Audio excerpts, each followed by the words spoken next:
Yeah, please go ahead. Please. Okay. Thank you, Anand, and good evening, all. So yesterday we discussed about Pulakesi and the first half of the Badavi Chalukyan history, where Pulakesi became an emperor and finally died fighting a battle against the Pallavas.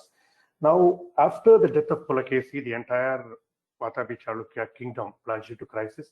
It was pretty chaotic, and there is no clear evidence to state what happened after Pulakesi's death. According to some of the scholars, can people go on mute, please?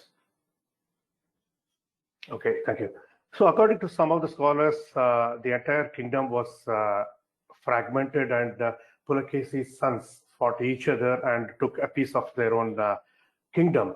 And also the Chalukyas lost Vatapi, and Pallavas occupied Vatapi for more than 13 years till Vikramaditya regained Vatapi and established the second half of the Vatapi Chalukya kingdom.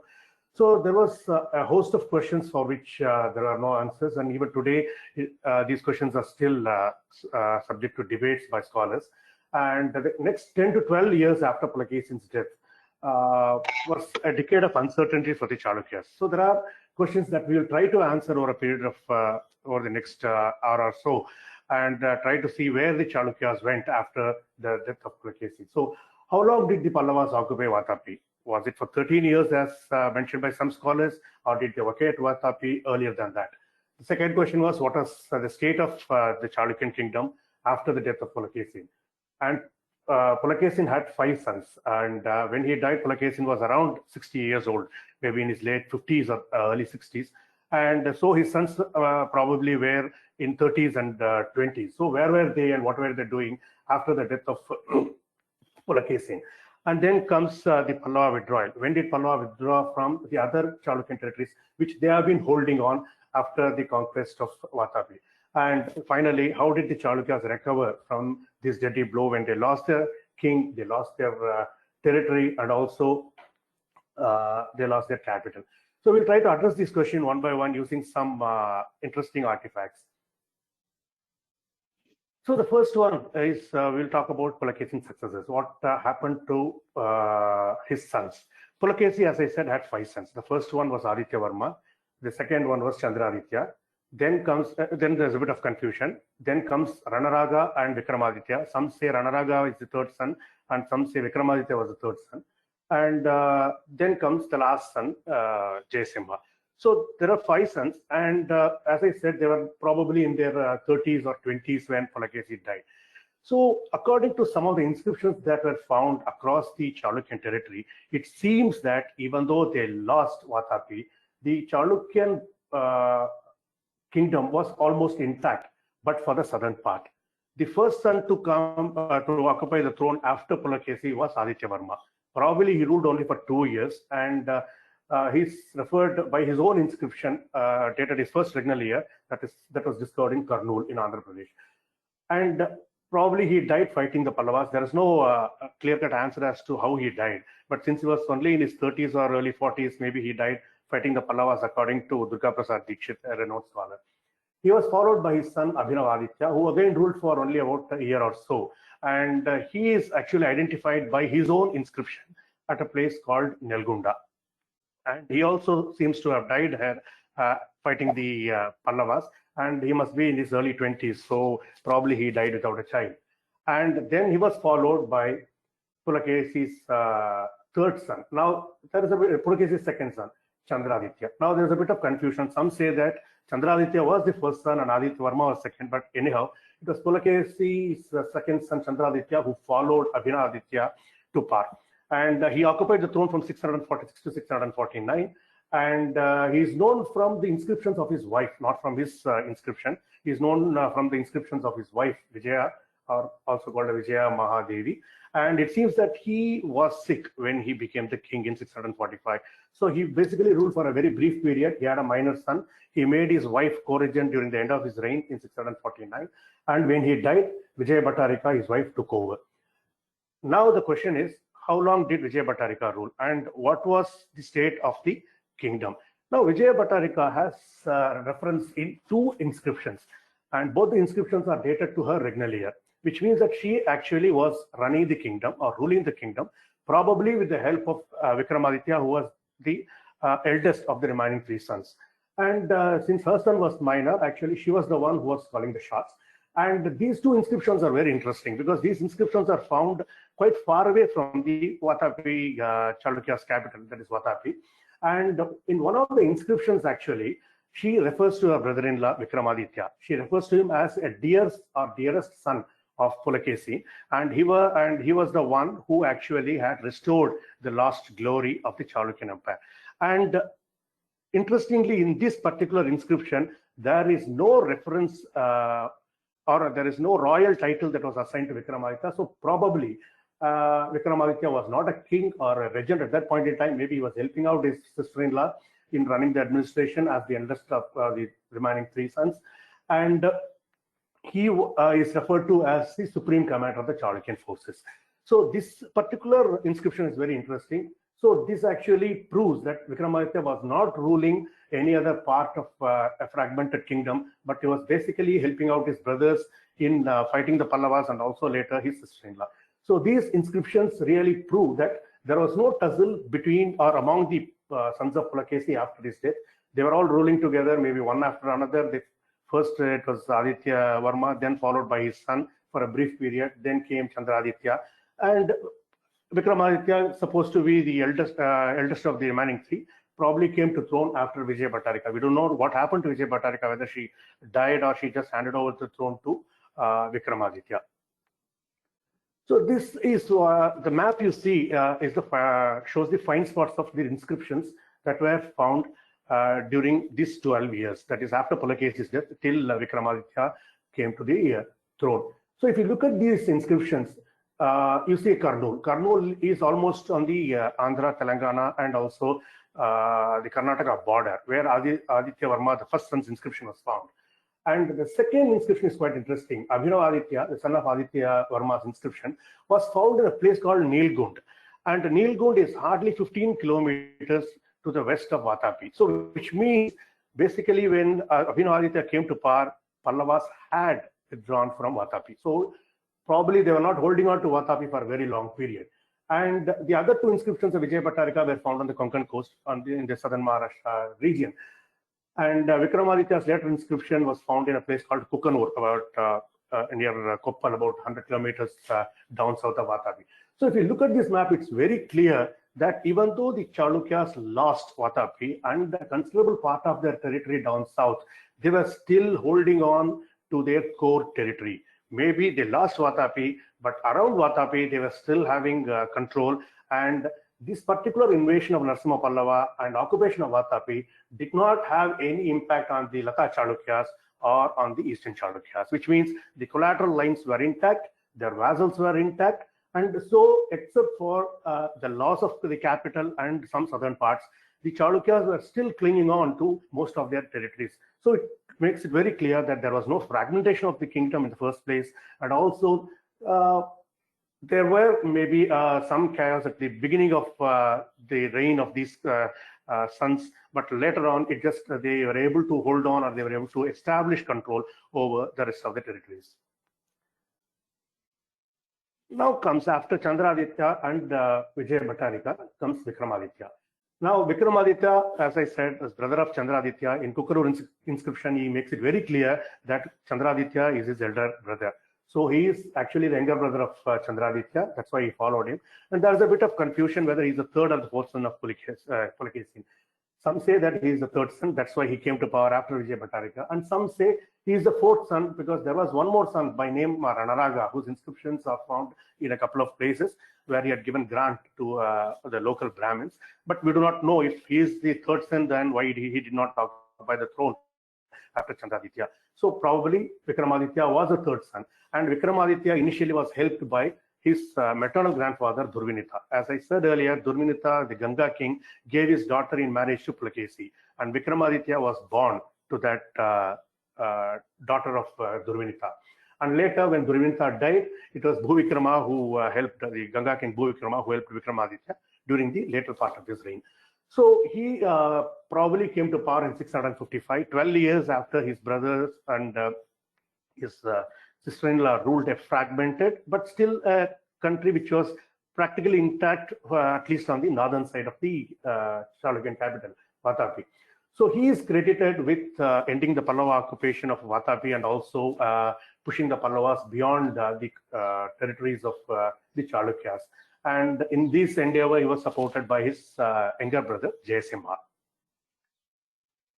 Now comes his battles with the Pallavas. As done by his predecessors, the moment Vikramaditya took control of the Chalukyan kingdom, he started waging battles against the Pallavas.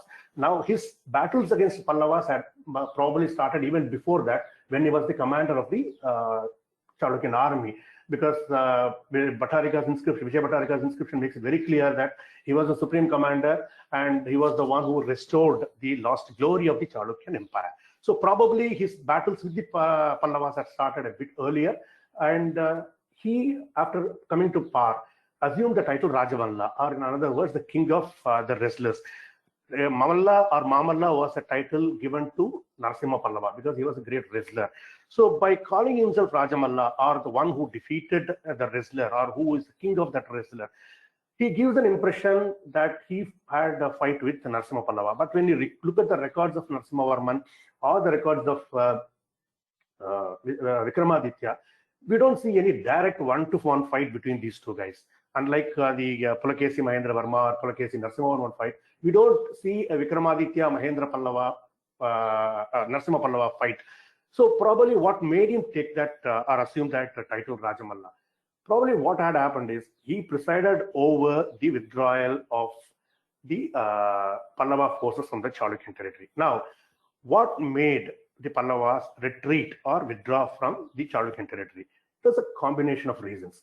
The first reason was during the end of Narasimha Pallava's reign, say by around 645, 646, the Pandyas in the south had become quite powerful. They started creating troubles for Narasimha Varman. There were skirmishes all along the Pallava-Pandya border, and Narasimha Pallavan really had a tough time in holding on to his, not holding on actually, in controlling the rebellion along his southern border. So probably Narasimha Varman thought it's not prudent to hold on to a territory or hold on to a town deep inside the enemy territory surrounded by Chalukyas when he has trouble in guarding his own territory against the Pandyas.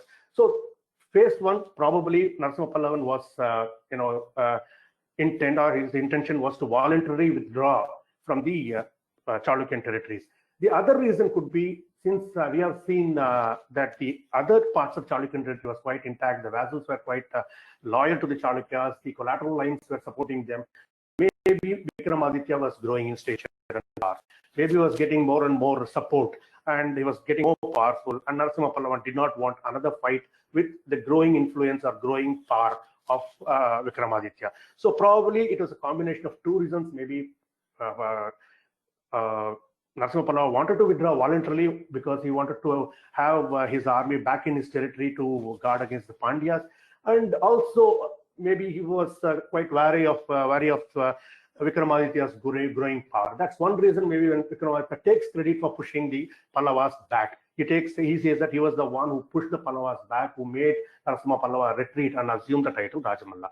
So did any battle take place? Probably yes, because when the forces of Pallava started withdrawing, and when the Vikramaditya's Chalukyan forces started occupying those areas, definitely there would have been battles. There would have been skirmishes between the withdrawing Pallavas and the advancing Chalukyas in quite a few places. So there could be battles. So we don't have the details of what battles that took place. Yes, there could be battles, because definitely I don't think the Pallavas just simply went away without a fight. So they could have fought back, or they could have resisted the advance of Chalukyas in some localities. Still, they were back into the safety zone. So there could have been battles, and that's why maybe Vikramaditya calls himself Rajamalla. So what is the timeline of Pallava withdrawal? How long did they hold on to the southern territories? How long they hold on?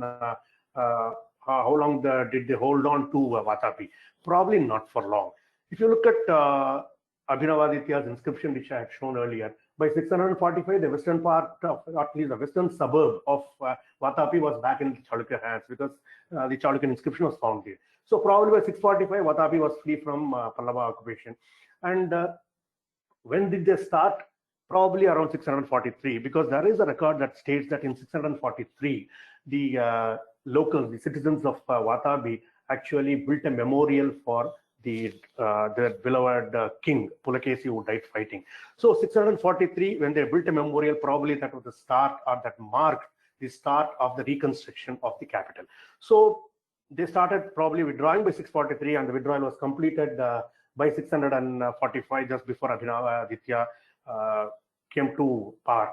And also, if you look at the Vijayabhattarika's inscription, Vijayabhattaka ruled from 649 to 649 to 654 or 55, and she makes it very clear that Vikramaditya was the one who made the Pallavas retreat. So actually, she has used some kind of past tense.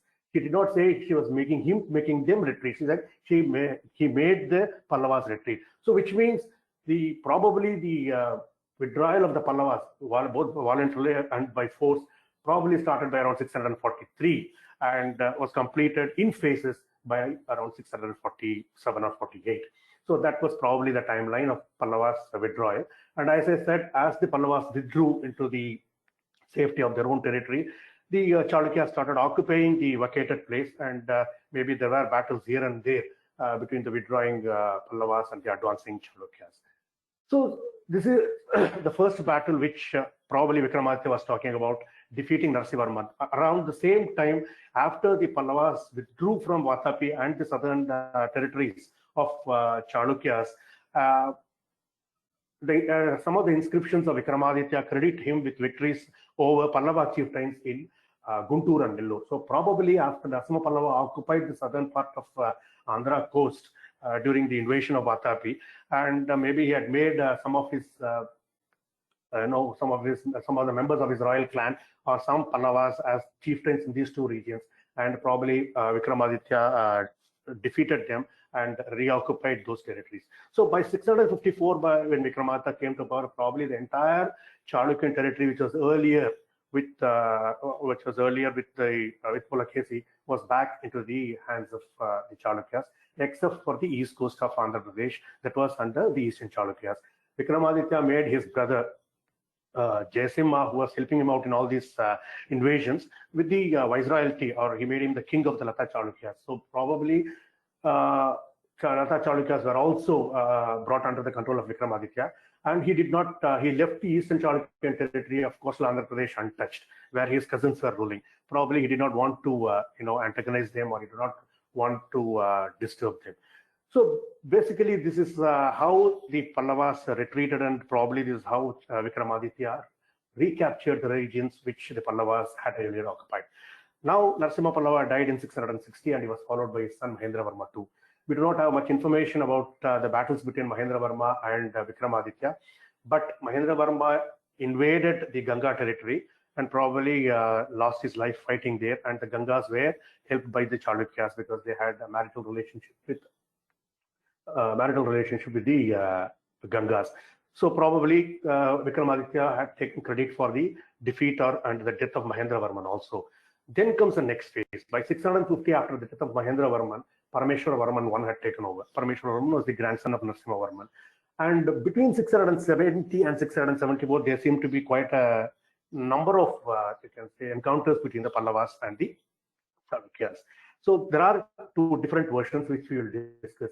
Probably it all started in 671 when Vikramaditya wanted to invade Pallava territory. Probably he wanted to take revenge for Narasimha Pallava's occupation of Vatapi. So he actually led a large army into the Pallava territory, camped at a place called Malliyur Gramam near Kanchi. Probably Kanchi was under siege, but he did not enter Kanchi. And Parameshwara, who had just taken over the reins, had fled. So there was no one to guard Kanchi, but still we don't know whether he broke into Kanchi or not. Probably he did not. So from there, he led his army to the southern banks of, or southern territories of the Pallavas, which is Vorayur, the Chola territory of Vorayur. So he camped in Vorayur for quite a long period, because he had issued a lot of, in fact, at least 2 grants from there, dated around 671, 672. And those grants were clearly those grants clearly state that they were issued from Orayur. So he was just camping there, and he's credited with victories over Chera Chola Pandya Confederation. Now we do not know what kind of confederation this was. There is, according to some of the scholars like Durga Prasad Dikshit, this is the continuation, or this is more like a revenge act by Vikramaditya. What they say is, when Pulakesi invaded the southern territories of the Chalukyan kingdom, of Pallava kingdom in 621, after defeating Mahendra Pallava, he accepted the submission of Chera Chola and Pandya kings and offered them a hand of friendship, which they accepted. But at a later stage in 641, these three kings joined hands with Pallavas when Narasimhavarman invaded Vatapi. So probably Vikramaditya wanted to teach them a lesson, wanted to show them their place, and he defeated a confederation of these kings somewhere around Orayur. And also the second reason is he wanted to isolate Pallavas. So once these three kings are defeated, maybe the Pallavas get isolated and it would be easier for him to trap Parameshwara, who was in exile. So whatever be the reason, he is credited with victories over Chera Chola and Pandya, but we do not have the details of who were ruling those regions at that point in time, even though for Pandyas, most probably it was Parangusa Pandyan, but we are not very clear about that. So by 671-72, he was actually camping in Orayur, and so probably the whole territory of the Pallavas was under him, because since he was camping there, he would have established control over the whole Pallava territory. And now comes two different versions. The first version, according to some other scholars like Dikshit, what they say was, from there, after defeating the Chera Chola and Pandya confederation, Vikramaditya marched to Kanchi, and by then Parameshwaran had resurfaced in Kanchi. He defeated Parameshwaran and then returned to his capital, and he was helped by his son Vinayaditya and his grandson Vijayaditya in this particular battle. So this is one version of it. The second version of it is totally different, and according to some scholars like Sri Nilakanta Shastri and others, actually it did not end that way. They say that after camping in Orayur for a considerable time, Vikramaditya was not able to capture Parameshwara, and Parameshwaran actually resurfaced. So this is what happened according to some of the other scholars. He said after Vikramaditya camped in Orayur for a considerable period, Parameshwara, who had gone into exile, had actually resurfaced and launched an attack into the Ganga territories to divert the attention of Vikramaditya.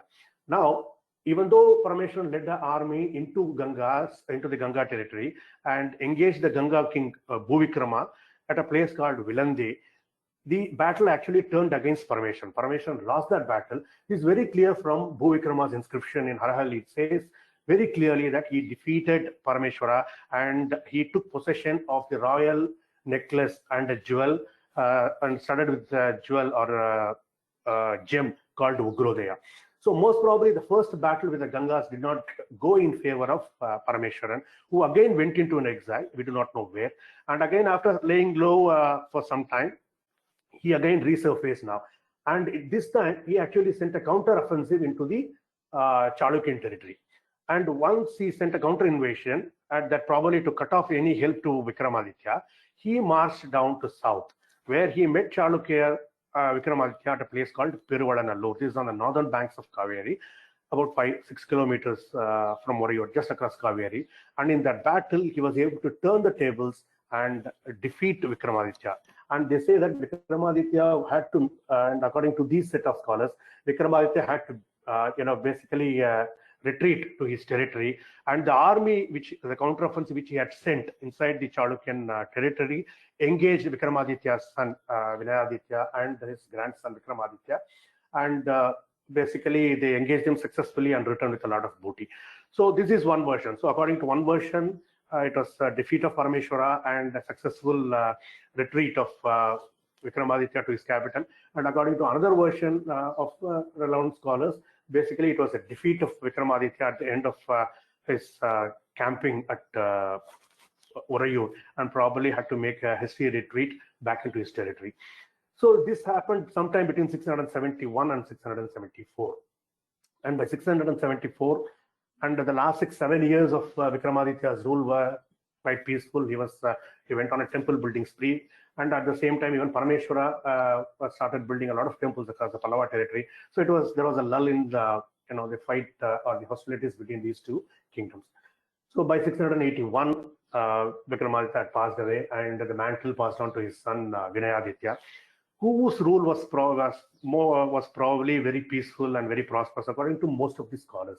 Again, he is credited with victories against the Kalachuris. He said his son Vijayaditya led a march into the Kalachuri territories. So he's credited with some victories over Kalachuris. And across South India, Chera, Chola, and Pandya, we do not know if there was a different fight that happened between the confederation of these three kings with Vinayaditya, or he was still referring to the defeat of these three kings in the hands of his dad, Vikramaditya, whom he helped during the initial days. And he's also credited with victories over, Kamera and Sri Lanka. It's not very clear as to what had happened, but according to Dikshit and other scholars, probably the Khmers, the traders from Khmers and the Singhala traders were holding on to some islands on the west coast, and which Vinayaditya conquered and levied tribute on them. So probably that was the reason why they were mentioned here. And by 696, Vinayaditya had stepped down, and his place was taken over by Vijayaditya. Again, Vijayaditya's rule was quite peaceful and prosperous. He was involved in a lot of temple building activity, and he was the one who ruled the Vatavi Chalukya's dynasty for the longest period. He ruled for about 37 years. And he is also credited with victories over southern kingdoms, Chera, Chola, Pandya. And this actually, the Chera, Chola, Pandya victories over these three kingdoms are referred to in most of Pulakeshi's successors' inscriptions. And so by 730, somewhere around 729, 730, he made his son Vikramaditya II, actually Vikramaditya, identified as Vikramaditya II, as the crown prince, who immediately attacked Kanchi. Now we come to the reign of Vikramaditya. Even as a crown prince, even when he was quite young as a crown prince, this particular guy, Vikramaditya, seems to have a penchant for battles. He was quite impatient, and one of his inscriptions in the Virupaksha temple clearly states that unless and until Kanchipuram is completely destroyed, is annihilated, the disgrace of Pallava occupation of Vatapi would not be wiped out. So that's the kind of mindset this prince had even when he was a crown prince. And this is after 90 years of Chalukya, the Pallava occupation of Vatapi. So he was quite impatient. He wanted to invade the Chalukyan kingdom. Sorry for that. He wanted to invade the Pallava kingdom at the earliest. And now, from this particular inscription, which says that only a total destruction of Kanchi would wipe out the disgrace of Pallava occupation of Vatapi, gives an impression that the earlier attack on Kanchi by his grandfather or by his great-grandfather, Vikramaditya, was not that successful. If Vikramaditya I had entered Kanchi, defeating Parameshwara I, then probably Vikramaditya II would not have come up with this kind of statement in his inscription. So this gives an impression that the first invasion by Vikramaditya on Kanchi was not that successful. So Vikramaditya succeeded his father, and even when he was a crown prince in 730, somewhere between 730 and 731, he actually invaded the Pallava territory. Now the Pallava king was Parameshwaravarman II, and who lost the battle, and he paid a very heavy price. And the Chalukyas occupied a lot of areas in the northern part of Pallava territory, and Parameshwaran had to pay a huge sum as tribute to make them vacate his territory. And Parameshwaran was actually stunned by this defeat. So what he did was he went on a counter-offensive into the Ganga territory. But unfortunately, what happened was the Ganga king Sri Purusha was quite ready for this kind of battle, and in the battle that followed in a place called Vilandi, and Parameshwara was killed. So Parameshwara was not only killed, he had to Sri Purusha, the Ganga Sri Purusha, had taken possession of all the royal stuff from Parameshwara, and also got a title called Perumanadi. And so the death of Parameshwara was was a big blow for the Pallavas because Parameshwara Varman died childless. He did not have any children. And with Parameshwara Varman, the main line or the main bloodline of the Pallavas, starting from Simha Vishnu, and then Mahendra Varman and Narasimha Varman ended. So the main line ended, and there was no one in the country or no one in the Pallava territory to take charge. The whole of Pallava territory was headless. It was in chaos, and it was in a very chaotic condition, and very similar to what the Chalukyas were after the death of Pulakesi. So the Gatika, or the College of Elders, were asked to pick someone from the collateral line, and after a lot of searching, they zeroed on a small boy who was not even in his teens, and made him the king, and he assumed the name Nandivarman II. Now, Nandivarman was a very, very small boy, and so he had his own problems. In fact, there were a lot of contenders and who wanted to occupy the Pallava throne, and one such contender was a guy called Chitramaya, and Chitramaya had the tactical support of not only the Pandyas of the south but also the Chalukyas of the north. So Chitramaya was quite powerful in the sense that he had external powers propping him up, and Nandivarman was just a small boy. So taking advantage of this situation, Vikramaditya, who by now had become the king in 733, invaded the Pallava territory again. So it was the battle was fought somewhere between 735 and 740. It was not clear because the first reference to this battle is found in an inscription dated 741. So it was somewhere between 735 and 740. The battle would have occurred in the Pallava territory, and Vikramaditya marched into the Pallava territory, even though Nandivarman was in his early teens, resisted very strongly, resisted very bravely. He was quite overwhelmed by the Chalukyas and had to flee. So he fled Kanchipuram, leaving the gates of Kanchipuram open, and Vikramaditya marched into the Pallava capital, Kanchipuram, something his predecessors failed to do. So he occupied Kanchipuram, and as a revenge for Pallava's occupation of Vatapi earlier. And he stayed put for Kanchipuram for a considerable time. We do not know how long he was in Kanchipuram. And as a tit for tat for the Pallava inscription in Vatapi, he engraved his own inscription in the Kailasnatha temple in Kanchipuram, just on the backside of the Kailasnatha temple. And that gives a very vivid details of what happened after Kanchi was taken. And this guy, Vikramaditya, who as a crown prince had called for the total destruction of Kanchi, actually had behaved in a very magnanimous way and in a totally, a dignified way. So in the inscription, it is mentioned that the treasures of and wealth of Kanchi were heaped in front of Vikramaditya, who inspected and as a goodwill gesture, returned all the wealth to the Kailasnatha temple. Not only that, he showed a lot of gifts. He showed a lot of gifts and valuables on the citizens of Kanchi. He gave a lot of valuables to the poor people of Kanchi, the Brahmins and others. So probably he behaved in a very magnanimous way after capturing Kanchi, and having wiped out the disgrace of Pallava's occupation of Vatapi, he made his way back, allowing Nandivarman to return and take over Kanchi. But not before he made him a vassal of his own empire. So this was actually invasion number 2. So between 740 and 742, Nandivarma Pallavans' influence started growing. Probably the Pallavas were rearing their heads again and trying to establish control over parts of the district they had earlier lost to the Chalukyas. And by 742, 743, the third invasion on Kanchi took place. And this time it was led by the Crown Prince Kirtivarman, son of Vikramaditya.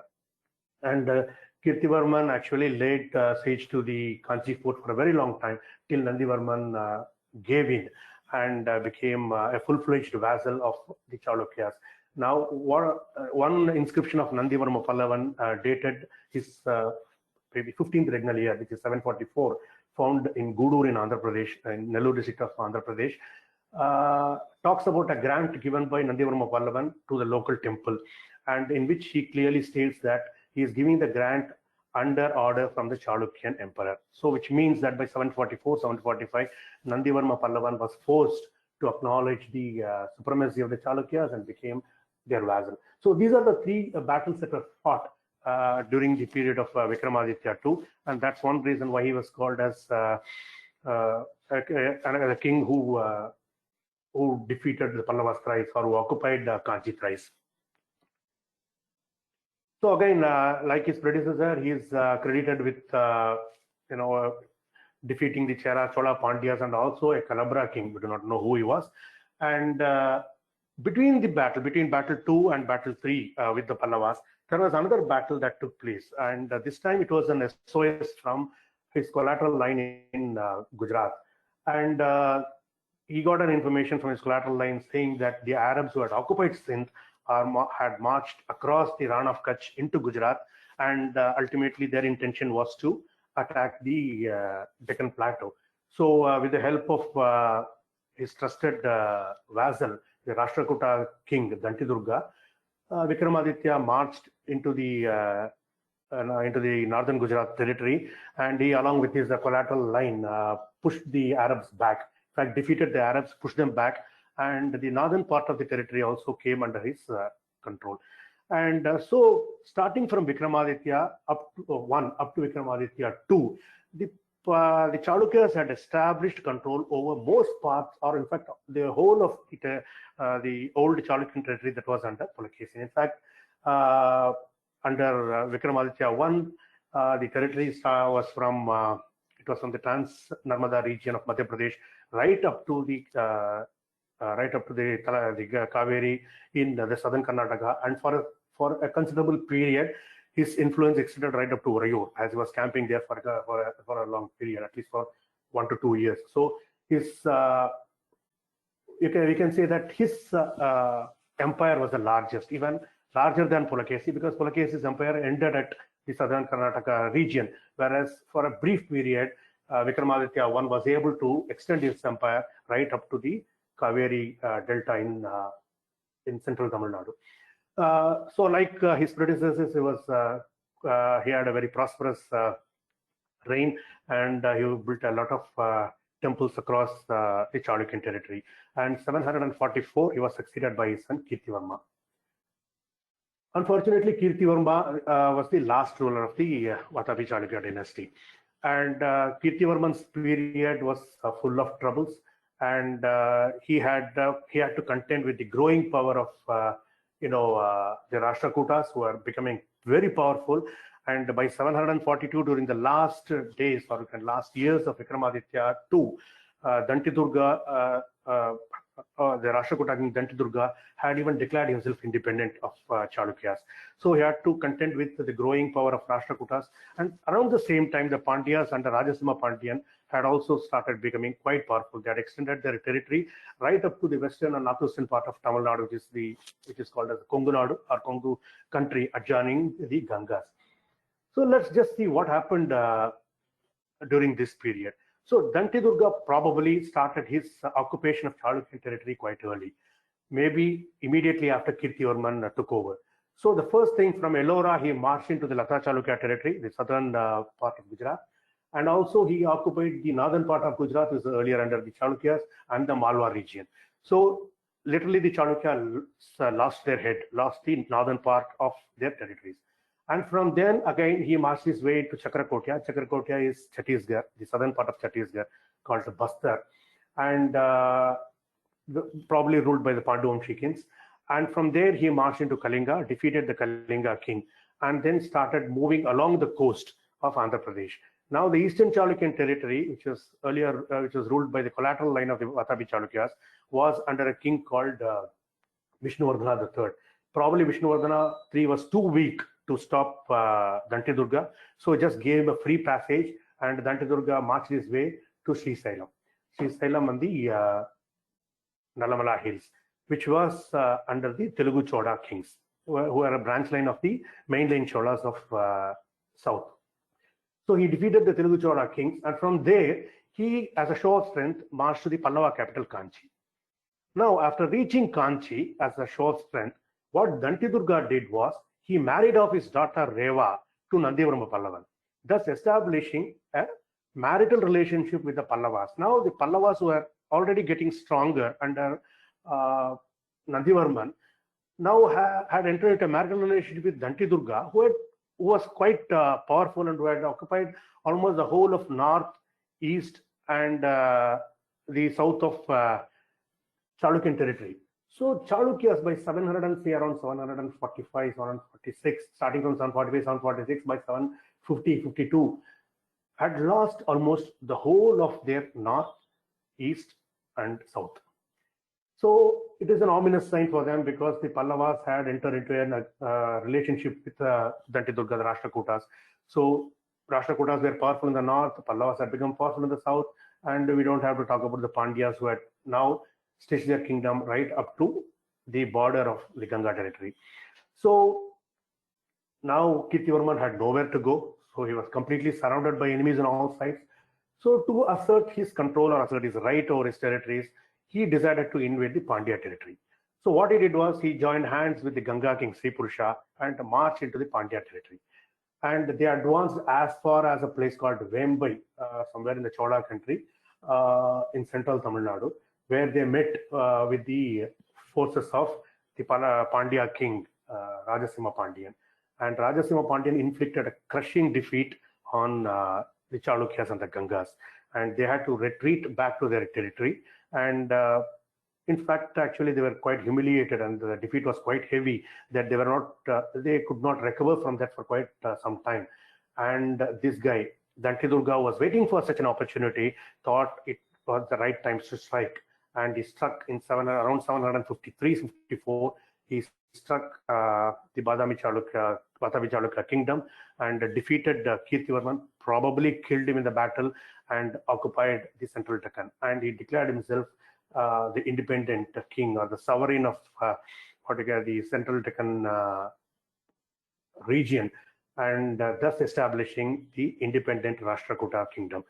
So this the end to the Chalukyan kingdom was pretty swift. It maybe just lasted for about 6 or 7 years, and by 752, 753, the kingdom disappeared from the maps. So thus came the end of the Vatavi Chalukyas, who had ruled for about say around 210 years.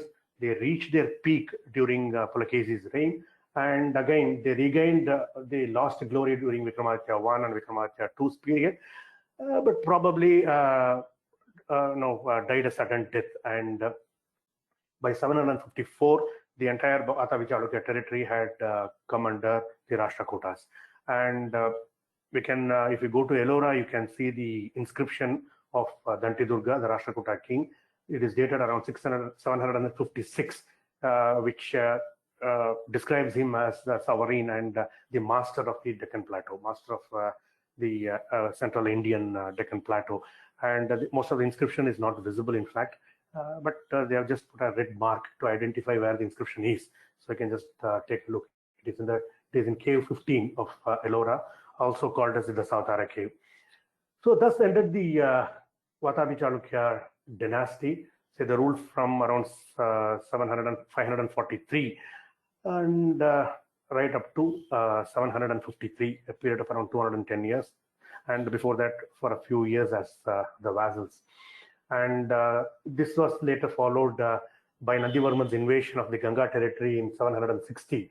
Probably he was supported by his father-in-law, the Rashtrakuta king, and he defeated Sri Purusha, and he took back the Ugrodaya gem and the necklace, and also whatever Parameshwara 1 and 2 had lost to the